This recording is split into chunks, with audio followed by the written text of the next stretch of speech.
因为查出自己得了重度抑郁，他便想以最体面的方式和这个世界告别。于是莱拉包下一艘游艇驶向深海，趁着夜深人静，他毫不犹豫地跳进冰冷的大海。这一幕恰好被船长的儿子阿里撞见。起初他以为莱拉只是想下海游泳，直到看见他久久没有浮出水面换气，阿里才猛然察觉不对。他一头扎进海里，奋力营救。此时的莱拉正闭着眼，安静等待生命的终结。可阿里的出现偏偏撕碎了他最后的决心，濒死的绝望让他再没勇气重来一次。可一想到往后还要继续熬着这痛苦的人生，莱拉的眼泪就像断了线的珠子，怎么也止不住。篝火在夜里摇曳，映着女孩满是愁绪的脸，像住进了雨的丁香，脆弱的让人心疼。阿里想要安慰，却不敢看她的眼睛，劫后余生的情绪翻涌着。莱拉看着面前局促不安的救命恩人，脑子一热就做了冲动的决定。内外的篝火烧得格外旺，映得海面都泛着暖光。莱拉和阿里在这片灼热里暂时忘了各自的困境。第二天醒来，身边的女孩早就没了踪影。他跌跌撞撞冲上甲板，只看见莱拉坐着汽艇远去的背影。老爹告诉儿子，莱拉的父亲把他接走了。再次相见已18个月后，莱拉的肚子高高隆起，像插着个沉甸甸的秘密。他轻声告诉阿里，这是他们的孩子。可他的抑郁症没好，既没法嫁给阿里，也没力气抚养孩子。阿里看着他眼底的疲惫，瞬间懂了他的言外之意。可当单身爸爸的苦比阿里想的难得多。曾经那个眉眼干净的帅小伙，没过几年就熬得胡子拉碴，眼角爬满细纹，满身都是沧桑。老爹看着他白天忙餐厅，夜里哄孩子，实在心疼，劝他把孩子送给好人家。阿里的妈生他时难产去世，他太清楚养的孩子有多难。可在单亲家庭长大的阿里，太渴望亲人之间的羁绊，这个跟自己有血缘的孩子，说啥也不能舍弃。从那以后，阿里彻底断了对感情的念想，把所有时间和精力都砸在了儿子身上。他和老爹靠海上餐厅谋生，可婴儿的哭声总让客人心烦。为了留住生意，阿里只能每天带着儿子驾船去小岛过夜。夜里篝火映着父子俩的身影，阿里轻声念着睡前故事，一字一句念了整整7年。小婴儿长成了小男孩。可莱拉的抑郁症像是刻进了基因里。艾菲天生就有自闭症，从不说话也不与人对视。为了防止艾菲走丢或受刺激，每晚睡觉前，阿里都会用柔软的带子轻轻把自己和儿子的手腕系在一起。那细细的带子是怕失去的枷锁，更是父子俩分不开的羁绊。如果说独自照顾一个孩子很难，那么照顾一个自闭患儿就是地狱难度。哪怕是孩子们发出的玩闹声，都会让艾菲受刺激休克晕倒。阿里抱起儿子，搭上车子就前往医院。护士熟练地给艾菲戴上氧气面罩。7年里这个过程重复了无数次，但每一次阿里都感到同样的揪心。医生知道这是无解的医学难题，只能安慰阿里一切都会好起来的。Çabalıyorum kardeşim ya. Vallahi bak çabalıyorum ya. Çabalıyorum ama yani bir kere olsun gözüme bakmadı benim ya. Bir kere yani bir an, bir saniye lan, bir saniye ya. 善意的谎言不能带来任何改变。这个坚强的男人已经快要燃尽，他不知道自己还能撑多久，但阿里并不知道。每当他熟睡后，艾菲都会悄悄坐起来，盯着手机里兔子弹钢琴的视频。音乐是这个封闭世界里唯一能牵住他的光。在海上讨生活本来就不容易，每个来度假的游客都能帮他们缓解拮据的生活。看着艾菲一直在那戳着铅笔，客人的女儿好奇地问他在画什么。困在自己世界里的男孩没有回应，只是一直重复机械的动作。男孩怪异的举动引起了女孩爸爸的注意。Sana söylüyorum. Konuşmuyor musun sen? 看到艾菲始终没有反应，男人拿走小女孩，生气地让在船舱的妻子赶紧出来，他要换条船出海。艾菲虽然说不出话，但急促的呼吸声表明他知道自己又犯错了。阿里刚帮客人把行李搬上岸，就听见男人跟老婆说艾菲是白痴，女儿跟他待在一条船上，说不定会被传染。这话像针一样扎紧阿里的心，哪怕对方一个劲道歉，愤怒还是让他挥出了拳头。他可以受委屈，却不能让儿子被这么糟践。这事成了压垮阿里的一根稻草。Efe bana bak.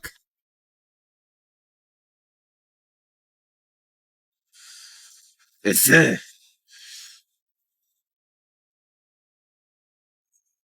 Bir kere bak lan benim suratıma. Hadi be oğlum be. Bir kere bak.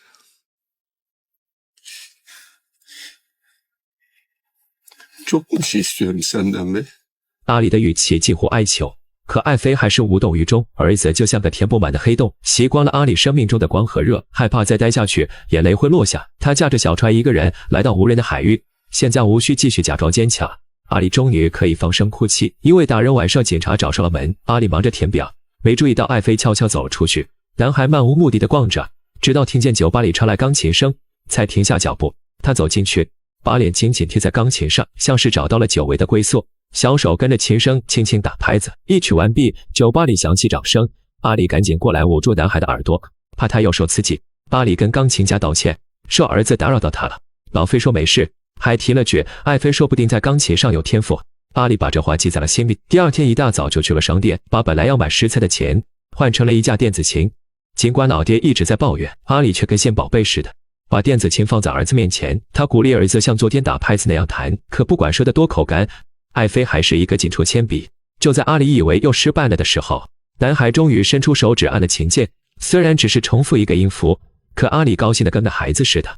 这是爱妃第一次走出封闭的内心世界，可更大的惊喜还在后面。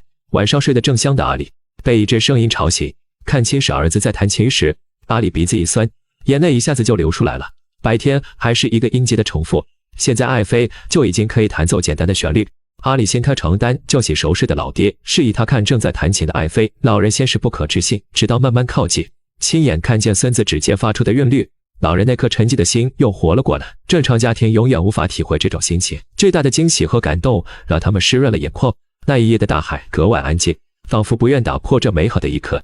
第二天，阿里带着儿子去找老费，兴奋地说昨晚发生的事。老费看他情绪太激动，让他在旁边先等着，接着就开始测试爱妃，从简单的音符到复杂的旋律，只要听一遍，爱妃就能一个音符不差地弹出来。Sen çok şanslı bir babasın biliyorsun değil mi Ali? Sen çık biraz dolaş. Bizim işimiz belli ki çok uzun. 阿里擦了下眼角的泪水，此刻忐忑的心情全部化为喜悦，笼罩多年的阴霾也瞬间消散。上一次这么开心还是在7年前，他跟朋友不停炫耀儿子的钢琴天赋。以前不爱说话的男人，现在变得像个话痨。回到家，他想和老爹一起庆祝，却发现冰箱里什么都没有。老爹眉头紧皱，计算着账单，他们已经要入股付出了。阿里却完全不担心，现在的阿里充满了动力。他不光要扭转家里拮据的经济，还要攒钱为儿子买一架钢琴。大海里有取之不尽的财富，你只需付出辛劳，他自然会给你回馈。只需简单的加工，采集到的藤壶就会变成一笔笔财富。老爹第一次体验数钱的乐趣。爱妃天赋惊人，虽然跟随老费的学习时间并不长，但已经可以让阿里在街坊那里好好炫耀一番。老费跟他分享了个惊人的发现，只见他点开手机，画面里一个小女孩正在熟练地弹琴，弹完之后，男人马上把手机打开。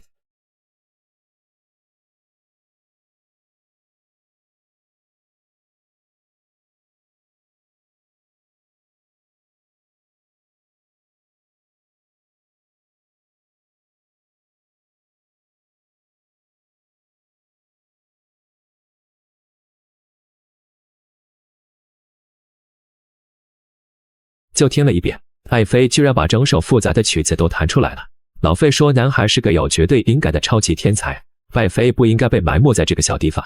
他决定让男孩去首都参加音乐会，只要在大家面前展示天赋，爱妃就能被有名的音乐学院破格录取。千言万语都道不尽阿里的感谢，最后只化成一句真诚的上帝保佑你。出门后，他骄傲地跟街坊宣布，爱妃马上要去首都参加音乐表演了。这么多年，阿里的日子有多么不容易，朋友们全都看在眼里。现在他们真心为阿里感到高兴。可命运总喜欢在人最幸福的时候开玩笑。为了给爱妃凑以后上学的钱，年纪大的爷爷经常下海挖藤壶，这让老人的身体一直很疲惫。面对儿子的关心，他总是笑着说没事。他让阿里去船舱检修下设备，他要和老伙计再干个50年。船安静地行驶在蓝色的大海上，没人注意到爱妃的画纸被风吹到了栈道。为了捡回画纸，男孩一步步走进了深海。老爹回头看了下孙子，却发现刚刚爱妃待过的地方只剩下一支铅笔。他赶紧向远处眺望，正好看见在海里扑腾的孙子。老爹急得魂都没了，他来不及通知阿里，第一时间跳进海里救人。可因为年老体衰，外加刚从海底作业回来，他很快就耗尽了力气。等阿里赶到时，只来得及救下儿子，老爹却永远留在了海里。爷爷为了救爱妃没了命，可葬礼上爱妃一滴泪都没掉。路过的亲戚朋友都忍不住多看几眼。儿子的冷漠让阿里彻底绝望了，最亲的人走了都没法触动他。这样的爱妃真的能好起来吗？以前那些幸福的日子远得像场梦。阿里变得比过去更加颓废，隔三差五就把自己灌醉。阿姨实在看不下去，忍不住点醒他。自从葬礼之后，爱妃每天都睡在椅子上。男孩变成这样不是他的错，要是连你都放弃他，这世上还有谁会关心他呢？阿里嘴硬说男孩就该像狮子一样坚强，可看到床上不停抽搐的爱妃，却又忍不住把他搂在怀里安慰。第二天，老费从伊斯坦布尔打来了电话，2天后有场音乐会，这是艾菲最好的机会。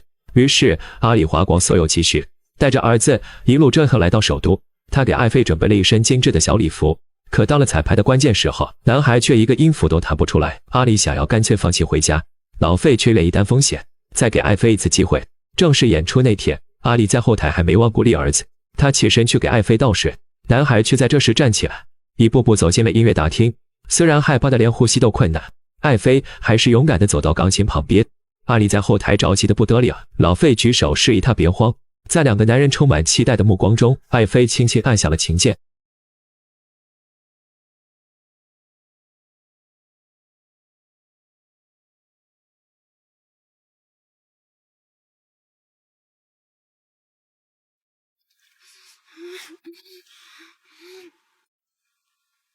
艾菲并不是没感情的空壳，她只是没法用语言表达。在父亲熟睡的时候，男孩不止一次看着父亲，巴里的期望，他也全都记在心里。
Bir kere bak lan benim suratıma. Hadi be oğlum be, bir kere bak.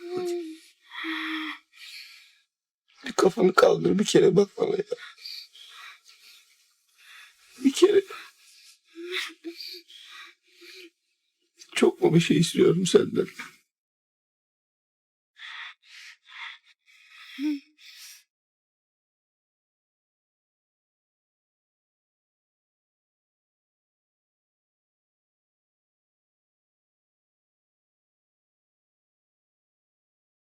借着音乐，艾菲把对父亲的依赖和爱传递了出去，纯真的心意变成跳动的音符，打动了现场每个人。演奏结束后，观众席上响起雷鸣般的掌声，而艾菲也快休克了。阿里赶紧冲上去，把儿子抱回后台。Efe, sen yukarıda bana mı baktın yoksa bana mı öyle geldi? He? Ne oldu?